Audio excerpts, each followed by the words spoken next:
স্বাগতম Bangladeshi bank info চ্যানেলে। অনেকে সুদমুক্ত এফডিআর করতে চান। তাদের জন্য বাংলাদেশে রয়েছে বেশ কিছু ইসলামী শরীয়ত মোতাবেক পরিচালিত ব্যাংক।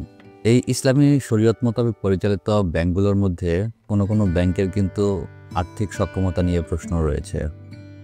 ইসলামী ব্যাংক বাংলাদেশ পিএলসির অবস্থা কিছুদিন আগেও খারাপ থাকলেও বর্তমানে কিন্তু তারা বেশ ভালোভাবে ঘুরে দাঁড়িয়েছে।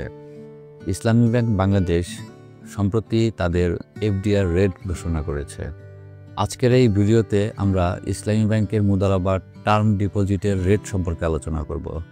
তবে রেট বলার আগে আপনাদের মুদারাবা ব্যাংকিং সিস্টেম সম্পর্কে একটা জিনিস জানা থাকা দরকার। তারা যে রেট বর্তমানে ঘোষণা করেছে, আপনার মুদারাবা সিস্টেমে এই রেট হতে কিছুটা কম বেশিও হতে পারে, অথবা আপনার যে রেট দিয়েছে এই রেটও পেতে পারেন। আসলে এটা নির্ভর করবে ইসলামী ব্যাংক বাংলাদেশ পিএলসি তাদের ব্যবসা কেমন করছে। ব্যবসা ভালো হলে রেট এর চেয়ে বেশি পেতে পারেন, আবার ব্যবসা যদি কম হয় এর ক্ষেত্রে রেটও কিছুটা কম হতে পারে। তো চলুন দেখা যায় তারা বর্তমানে কী ধরনের রেট অফার করছে।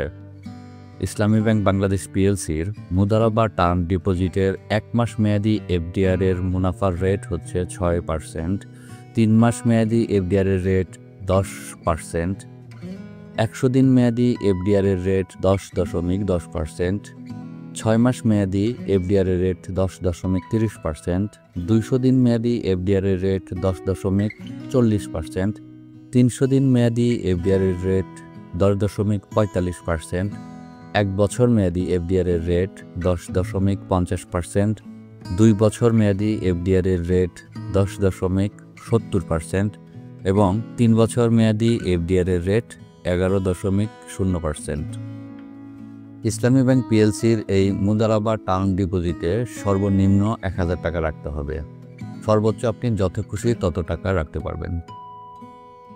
ইসলামী ব্যাংক পিএলসির এই মুদারাবা টার্ম ডিপোজিট খোলার জন্য আপনার 2 কপি পাসপোর্ট সাইজের ছবি লাগবে, সাথে লাগবে জাতীয় পরিচয়পত্রের ফটোকপি 1 কপি, এবং যাকে আপনি নমিনি দিবেন তার 1 কপি পাসপোর্ট সাইজের ছবি এবং একটি জাতীয় পরিচয়পত্র অথবা জন্ম নিবন্ধন অথবা পাসপোর্টের ফটোকপি দিতে হবে। অনেকে একটা জিনিস মনে করেন, যাকে নমিনি দেওয়া হবে তার হয়তো স্বাক্ষর লাগবে। আসলে নমিনির কোনো স্বাক্ষর লাগে না, তবে নমিনির ছবি এবং আইডি কার্ডের মধ্যে আপনার যে হিসাবধারী আছে তার একটি স্বাক্ষর লাগে। এই মুদারাবা টার্ম ডিপোজিট সম্পর্কে যদি আপনার আরও কোনো কিছু জানার থাকে তবে কমেন্ট সেকশনে কমেন্ট করতে পারেন।